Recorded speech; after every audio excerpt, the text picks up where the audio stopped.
Before I came to China, I thought when I come to China, I will be living a baby girl lifestyle. I'll be living baby girl life. That was what I thought. I thought I would be living baby girl life, but not to me, the kind of shaggy I was going to come and see.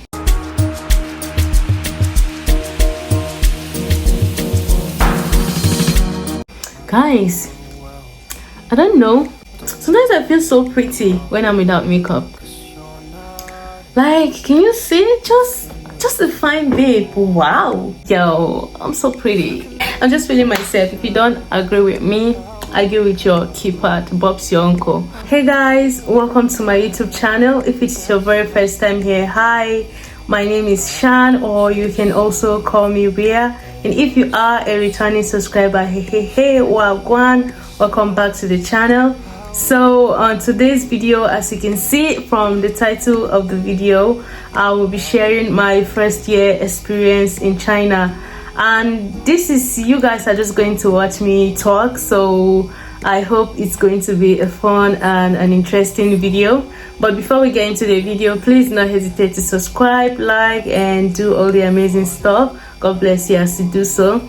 Without much talk, I am just going to get into a mini story time firstly, and then I will proceed to say a few things. I'll be talking about academics, relationships, friendships, clubbing, and church, and the likes of that. So let's get into the video. Let's not talk too much, okay? So firstly, now I'm going to be giving you guys the story time, but before we get into the story time, a backstory.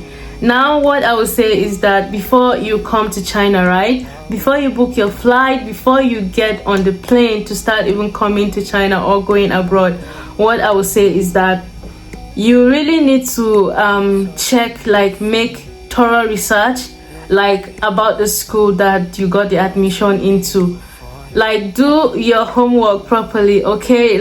We don't want to hear none of those stories. We don't want to hear stories that touch sometimes the schools may have issues with accreditation. Am I saying that word right? I don't know, but hope I'm not here disgracing my family. Anyways, some schools have issues with accreditation, so you really have to be sure that your school is accredited, because now what is the point of you coming abroad to study, and then at the end of the day your school is having issues with that, and you can't really use your degree? That is just going to be so useless, okay? And we don't want any of that. You make your research really well before you embark on this journey, because it's not cheap money, okay? So the next thing I'll also talk about is being sure of who is going to pick you at the airport. Now, you really have to talk to the agent that got your admission. You have to sort out each and everything, to the last detail. Make sure that person is going to be there at the airport when you arrive, so they can receive you, okay? Now, with that being said, let's get into the story time. So I got my admission, right? I got my admission. The person that got my admission was in my school. He graduated from my school. He got my admission, and then I didn't even make any research. I didn't do anything. I just, I took whatever it is he said as the gospel, and then now I booked my flight sharp on my way to China. I booked my flight, right? So I sent him my flight details. He was supposed to be at the airport, wait for me, to pick me up, all of those things. So now I left home. Now I arrived in China. I arrived in China on a Thursday, right? I arrived in China, and then I arrived in China, I think around 2 to 3 p.m. and this guy is nowhere to be found, okay? I didn't see him, and then I tried to call him. I tried to call his number a million times, more than a million times. His number wasn't connecting. Now I am fucked. It just dawned on me shit, girl, you are fucked. So now I'm what to do. I changed some money. I changed some money, then I got a SIM card before trying to call him sharp. Now if you didn't watch my video, I talked about some things, very important things you need to know before you come to China if you are planning to, like getting a translation app, the WeChat app, and also the VPN, because you will need VPN to like communicate back home to like your family. China, they have blocked all of that. You cannot access the internet without a VPN. And also you will need a translation apps for a first timer. Like I didn't have any of those things and I was just stranded. No idea, I had no clue what was going on or what I was going to do. So you need translation apps so that you can, you know, translate and like maybe ask for some direction, or someone can just give you an idea of what next to do. Okay, so the next thing I talked about was the WeChat app. Now if I had WeChat, I could have added him on WeChat and I'll be able to like, you know, connect to him on WeChat, but that wasn't the case. Now I was there and I was outside, and mind you, I just arrived. I had a lot of things. I was with a lot of bags. Like, yo, I was just going up and down in the airport. No clue. Like, people were looking at me like, is this girl insane? What's going on? So that happened, and then I went out. Now the first thing I noticed was a lot of Chinese people smoke.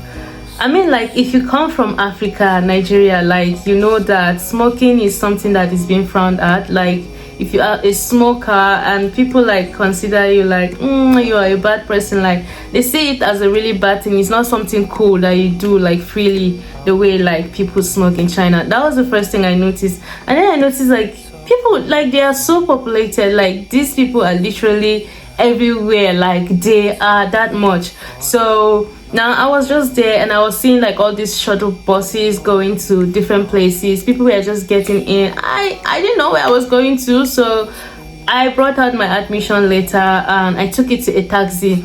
I was asking the taxi driver, like, I just showed him my admission. Basically, I can't speak Chinese, so he saw my admission letter. He was like, far, like my city is really far.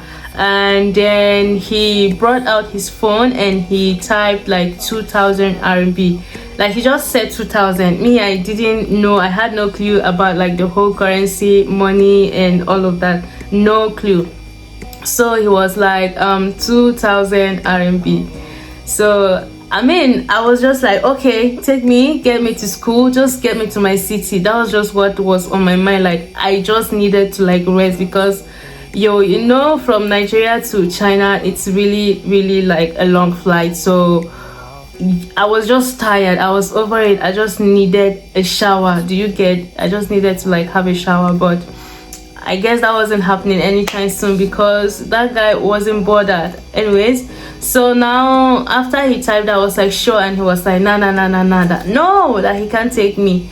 So I was just going up and down, and then I saw black people. Like, I tried to talk to like 4 people, like blacks, like, and then in my little mind, right, in my mind, I thought like every person that is black, automatically they speak English.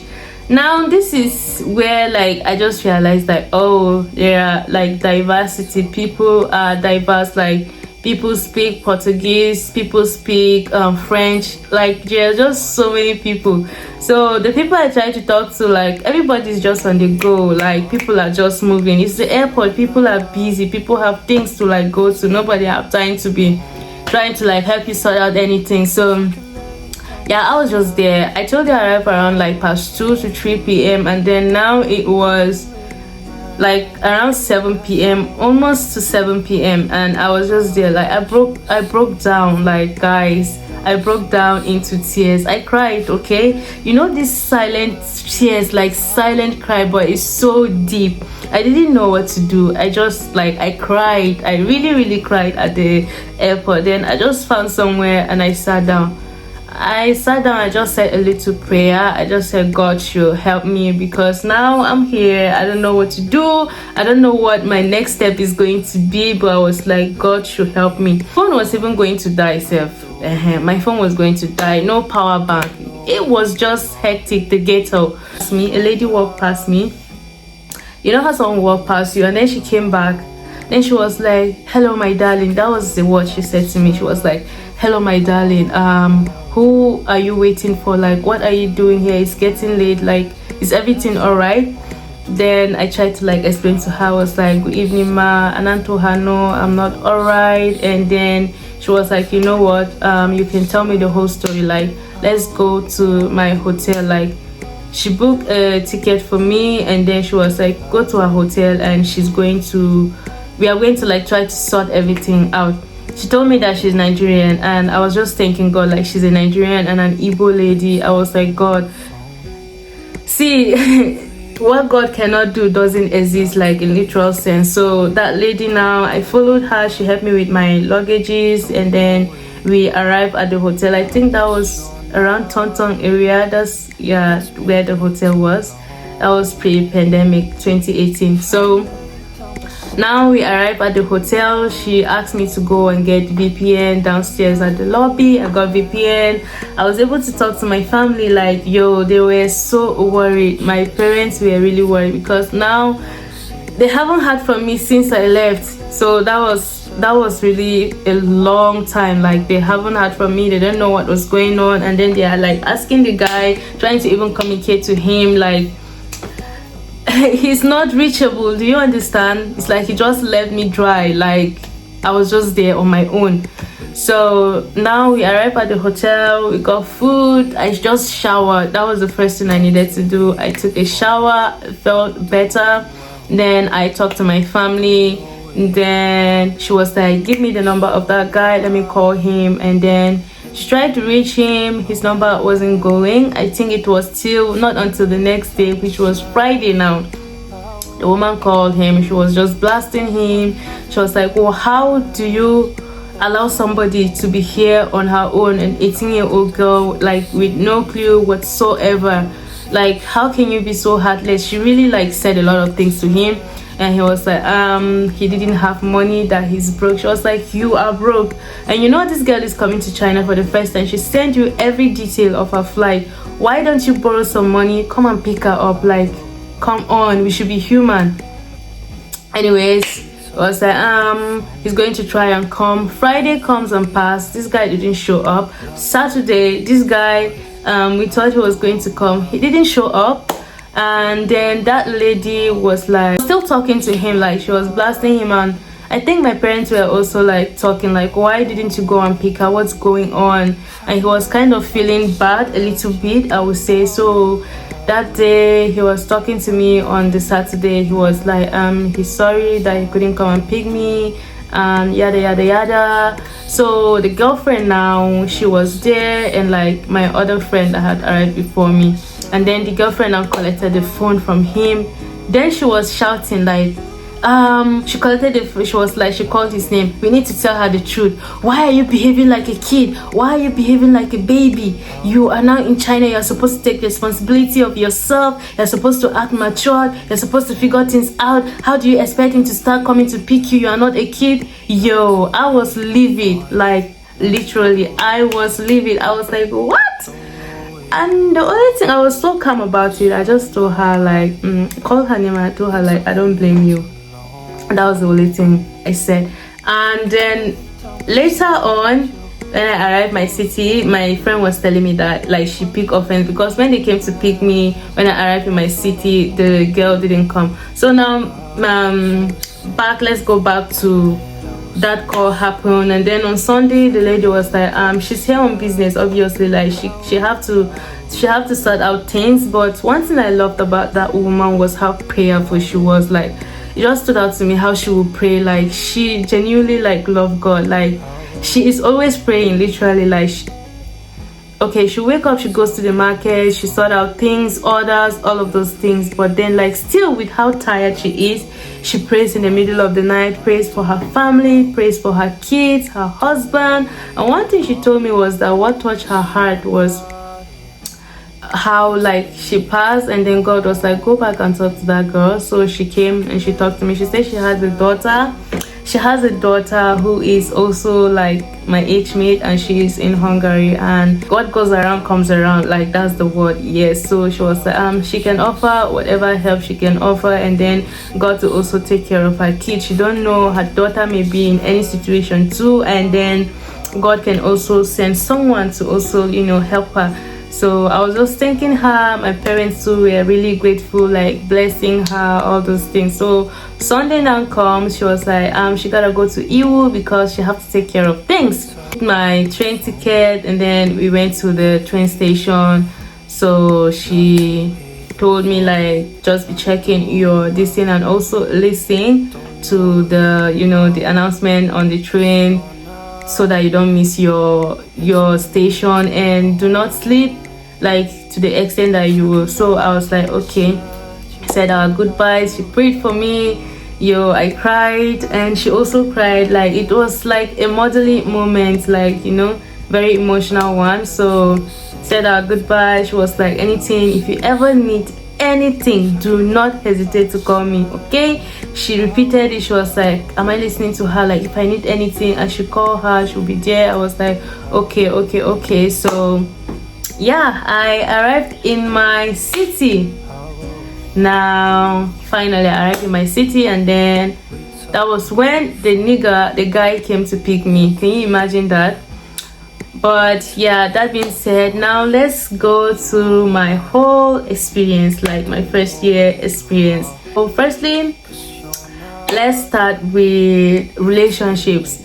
What I would say is that do not take relationship too seriously, okay? Do not take dating in China or abroad as a first timer too seriously. Listen, you need to take time to get to know people. You need to take time to, you know, just be friends with people, know people better before you start dating them. So when I first arrived and I came after a few months, I think like 3 to 4 months, I started dating. Yeah, I started dating my first boyfriend. That was the first person I dated in my whole life. So I started dating my first boyfriend. We were together for a little while, but then we broke up, and after a while we still got back together, but still now we are not together. Now, do you get my point? Do not take relationship too seriously, honestly. I mean, there are people that are lucky, like the people that started dating in their first year, they are still going strong. You know, there are some few exempted cases, but most times like that is not the case. So I would say you should really give it time. Give it like a semester to a year if you can before you get into relationship, because now you've put everything into perspective, you know, people, and you know, you can get into relationship, okay?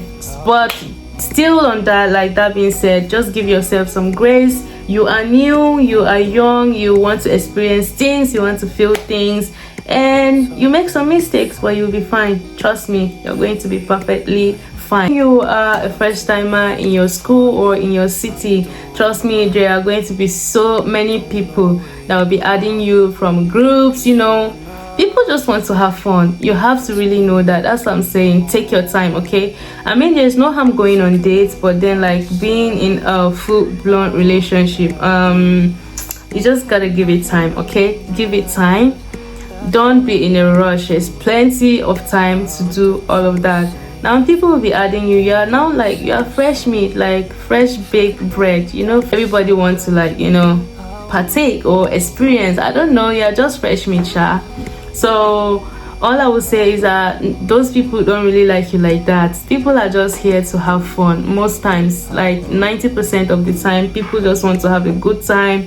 And you are young, you are naive, you don't really know anything. People can easily take advantage of that. So that's why I said, really take your time to get to know people, you know, study the whole situation of things, the environment, before you jump into, you know, starting a relationship, because that is going to really help you a lot, okay? Take it from me. Now let's talk about friendship. So I know when you come somewhere new, you are eager to make new friends, or you just want to belong to a certain group of people, or in a certain group, or a certain, you know, certain group.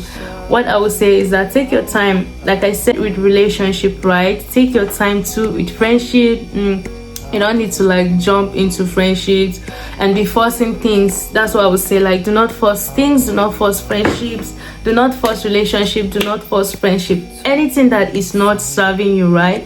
Like, just do away with it. Like, exit, use the exit as quickly as possible, because most of the times friendships in China, I feel like all these friendship groups or squad in China, they are fake. It's just my opinion, okay? I'm sorry, I'm not sorry, but I just feel like most friendship groups and squad in China, it's fake, just giving fake. And you don't really need to be like in a certain squad or group for you to like be okay or experience things or have fun. You can have 1 or 2 genuine people by your side, and then you are good to go. You don't need like people, you know, all this group for you to feel like, now finally I've arrived, Don't do that, okay? Don't do that. And for you to be able to like make friends, I will also suggest you can stay in the dorms. Like, it helps you make friends with people, but again, like, if your school like allows you to stay outside, it's fine, but I would say just for the experience, you know, sometimes you may have stories to tell. Stay in the dorm for a year, you know, just experience 1 or 2 things, and then you can stay outside. Now, that being said, my first year I was friends with some people. I don't know, I used to be friends with some people, but that friendship got toxic really quickly, because it was just a manipulative situation, manipulative friendship, I would say. You know, a friendship where you're not really allowed to be yourself, or people just pretend like okay, they're friends with you, but they don't really fuck with you like that. Do you get? Like, they're always talking shit behind your back, just full of gossip, and just so manipulative. I don't know how to explain it into words that you understand, but friendship that is manipulative, you know, people that are like narcissists, it always have to be about them. It always have to be about them. It's like the world revolves around them. If it is not their way, then it's not going to happen.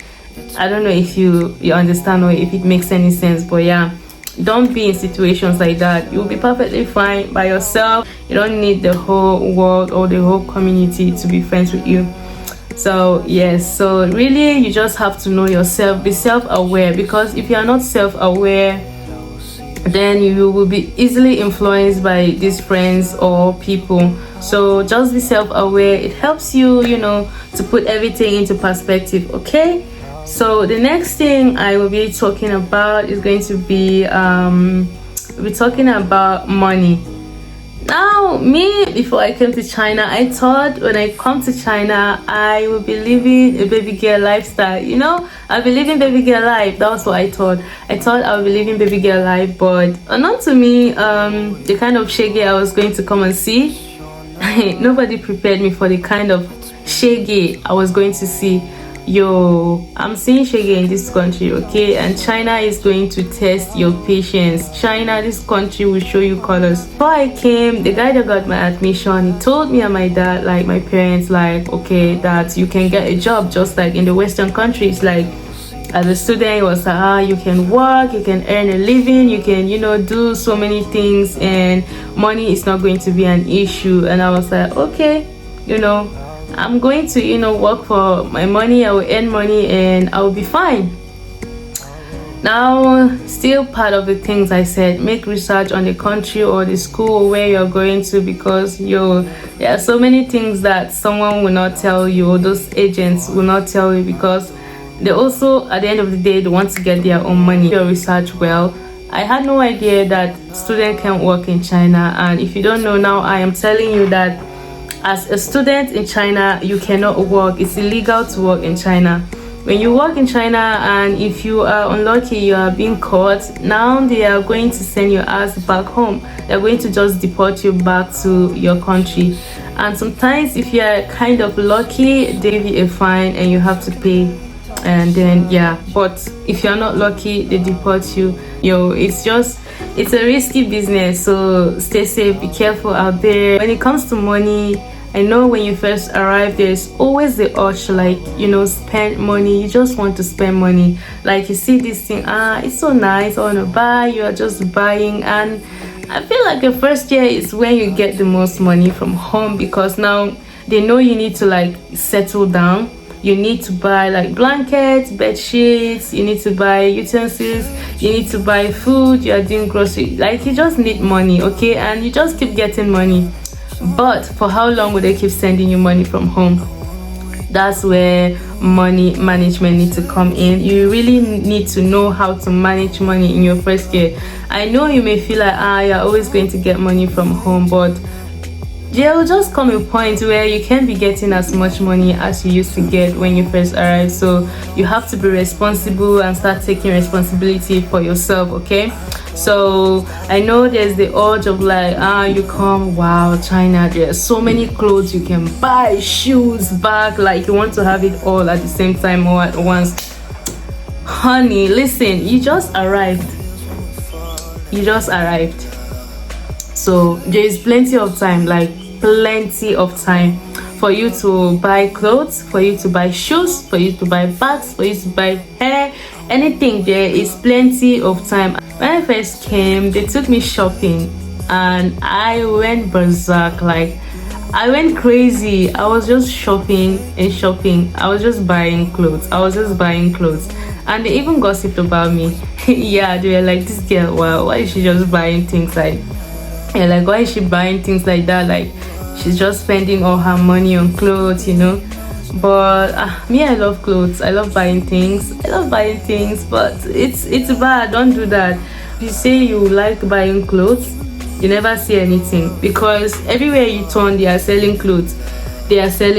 So for how long will you keep up with that? So that's what I would say. Like, just have patience, and everything take gradual process. You will have millions of clothes and whatever it is, fashion clothing that you need. Or like when you first arrive, there's this urge, you just want to be eating takeout. Like, you don't even want to cook. Like, you're eating KFC, McDonald's, you are just eating outside. All I would say is that do everything in moderation, you know. Just do everything in moderation. Keep it moderate. Don't overdo things. You don't have to go overboard, you know, with the eating outside. Try to meal prep. Meal prepping will save you a lot. And yeah, that's just that about money. So the next thing I will talk about is church/club. Before you go to the club, please make sure, make sure you find a church where you will be, you know, worshiping every Sunday. It's good, you know, spiritual life, you have to keep it, you know, intact. And this is a country where, like, they are not Christians, or they don't really have a religion, they are just free people. So you have to make conscious effort when it comes to your spirituality. Find a church, find a mosque before you start going to Peru Para, okay? And I will also suggest, like, if you are a Christian, like, maybe if you are committed in the church, you can join the band, you can join the choir, you can be an usher. That way it helps you to stay committed, because now you have a sense of commitment. Okay, I gotta go to church because, you know, I have to go to practice. It gives you that sense of commitment, and it really helps. When it comes to spirituality, I would say you really have to make the effort, because this country, Sundays here are just like every other day. People go to work on Sundays. It's just like a normal day, so you really have to make effort. And during like the colder period, during winter, it can be so hard to go to church. You just have to make effort again, like I said, for you to, you know, go to church. Next thing I will talk about is club, right? Clubbing. I mean, when I came, my boyfriend took me to the club, and with his friends we went to the club. It was fun. It was full of vibes, you know, good vibes, good music, good people. I had fun. It was a nice experience. So, and I'm not a party person. Like, I don't go out every other weekend. I'm not like that. But I mean, there are people that party from Friday to Sunday. They don't even mind like partying every day. but I just want you to know that your first year choices, or what you do in your first year, really, like, that is going to be your first impression on everybody. Okay, the things you do in your first year are your first impressions on people. So you really have to be careful and be thoughtful of, you know, the things that you do. Okay, because yeah, I don't want to be known as the girl that is always in the club like every other day, you know. Sometimes I even wonder, like, how do people even keep up? Like, how do you have the energy? You know, you party every weekend. Like, yo, how do you do it? I can't. I cannot. I can't do that. No, it's not for me. There are people that party all the freaking time, but then they are good when it comes to like studies and academics. So if that's you, you know, thumbs up, kudos to you. But if that's not you, just know where you stand and yeah, pick your own struggle. So it's the academics, right? The academic aspects of studying abroad or in China. So for me, when you first arrive in China, I feel like it's every other university except if you are studying Chinese or language here, they call it, right? But every other person, I think it's mandatory to do 1 year Chinese. You have to learn Chinese for a year, and then before you can start your course proper. So when I came, we did Chinese for a year, and then we had to write HSK 3. If you don't pass HSK 3, like, you have to repeat the year, you have to do language here again, and you have to pass it. So it's just like, it's crazy. But yeah, we got that out of the way, we sorted that out, and then we started our courses, you know, proper. And what I noticed is that, you know how, like, I feel like Nigerian universities, they are so strict and so serious, like, you gotta work, you gotta study. I mean, there are some universities here that are like that, but to some extent I feel like you have a lot of free time on your hands, you know. They won't stress you like that, so you have to also make effort on your own part. You have to, you know, put in effort. You have to study on your own, because sometimes the teachers or the lecturers they speak English, right? But then there's just this, I don't know how to say, but they cannot be able to like explain things as much as they want to if they were compared to, you know, them speaking Chinese or teaching Chinese students. So, you know, there's just that gap that is there, and you have to, you know, work on your own. You have to, you know, do your own part to be able to like to meet up. So yeah, that is there, that is also there. So let me know, what do you think you would have done differently in your first year, or what would you have told your younger self when you first arrived? Self-aware, know where you're coming from, know what you believe in, know what you stand for, so you won't get easily influenced. Because trust me, this place can just, it's just the way that the environment is going to influence you, and you just have to know yourself. If you're not self-aware, or if you don't know what you stand for, what you believe in, and where you're coming from, trust me, you'll be easily influenced. So yeah, I know, like, it's your first year, you are allowed to feel all the feels, you know, experience all the things, make all the mistakes, you know. Some things you don't learn until, you know, you make a mistake, and then you learn from it. So give yourself grace. It's totally fine, you'll be okay. You know, what doesn't kill you will make you stronger. That's the thing. So yeah, give yourself some grace. And I mean, you only have one life, and you get to experience things and you learn from them. So yeah, but that doesn't mean like if you see fire, you should just deliberately go and put your hands inside fire or your foot in fire, because then you're really going to get burnt really badly. So yeah, with that being said, let me know if there are any things you will want to talk about, or you may want to add. You can just, you know, share in the comment section how your first year experience in abroad or in the university was, and then maybe there are 1 or 2 lessons we can learn from them, and then we learn from each other. Okay, so if you enjoyed the video, again, please like the video, subscribe, and do all the good stuff, and I will see you guys in my next video. Bye.